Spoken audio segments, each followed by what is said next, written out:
प्यारे बच्चों, मैं अशोक कुमार विद्यालय की ओर से कक्षा 6 से लेकर के 10वीं तक के बच्चों के लिए इंग्लिश ग्रामर के अंतर्गत मैं आर्टिकल ए, एन और दी का प्रयोग बताने के लिए उपस्थित हूँ। जैसा कि मैं ए और एन का प्रयोग बता चुका हूँ और ये अब दी का प्रयोग बताना है।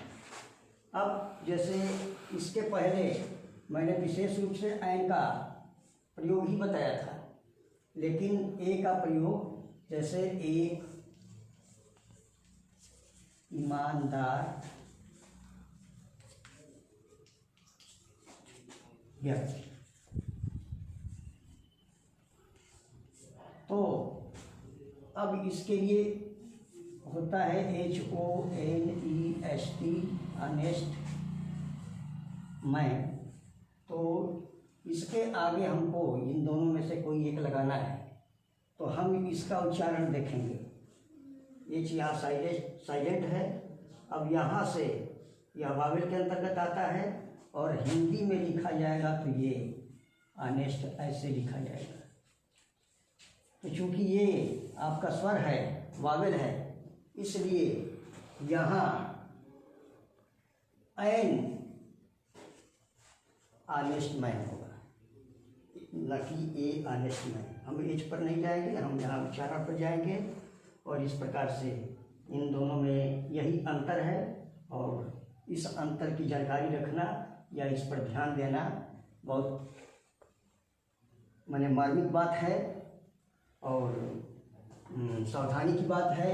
अब दी का प्रयोग विशिष्ट पुस्तकों, विशिष्ट स्थानों, विशिष्ट मंदिरों, मस्जिदों और ये विशिष्ट पर्वत श्रृंखलाएँ हो या पर्वतों के नाम हो तो उनके आगे दी लगाते हैं। जैसे हिमालय की पर्वत श्रेणियाँ हैं तो द हिमालयाज।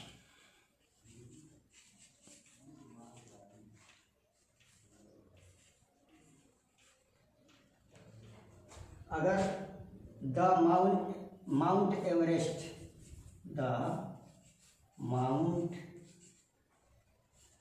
एवरेस्ट, ये विश्व की सबसे बड़ी पर्वत चोटी है, यह विशेष है, इसलिए द माउंट एवरेस्ट के आगे दी का प्रयोग करेंगे। जैसे विशिष्ट सबसे सुंदर इमारत ताजमहल है तो द ताज महल,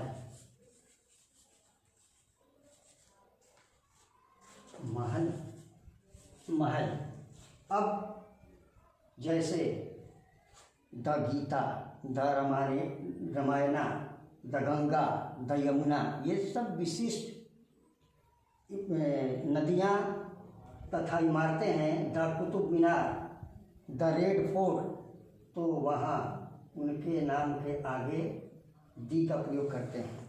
दी का प्रयोग किसी नाम के पहले दी का प्रयोग, व्यक्ति का अगर नाम हो तो उसके पहले दी का प्रयोग नहीं करते हैं। तो अब हम चलते हैं ये आपके पर्सन पर,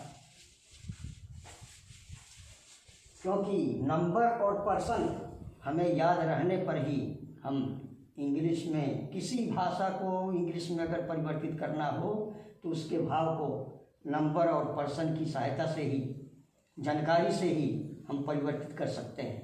जैसे हमें हिंदी से अंग्रेजी बनाना है या अनुवाद करना है तो हमें नंबर और पर्सन और आर्टिकल्स, ये तीनों की जानकारी अति आवश्यक है।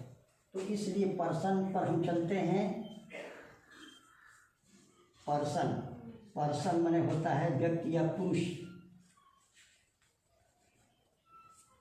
तो ये संस्कृत की भाषा में पुरुष है, प्रथम पुरुष, मध्यम पुरुष, उत्तम पुरुष।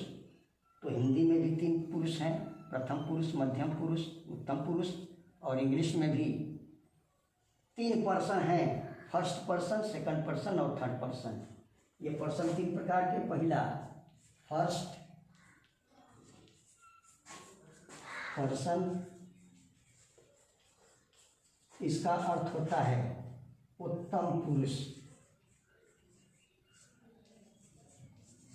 दूसरा है सेकंड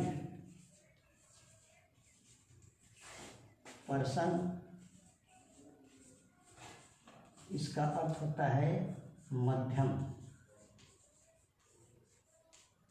पुरुष। तीसरा है थर्ड पर्सन और इसका अर्थ होता है प्रथम पुरुष या अन्य पुरुष।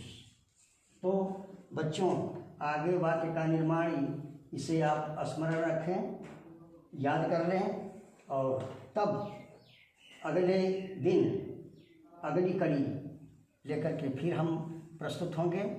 धन्यवाद।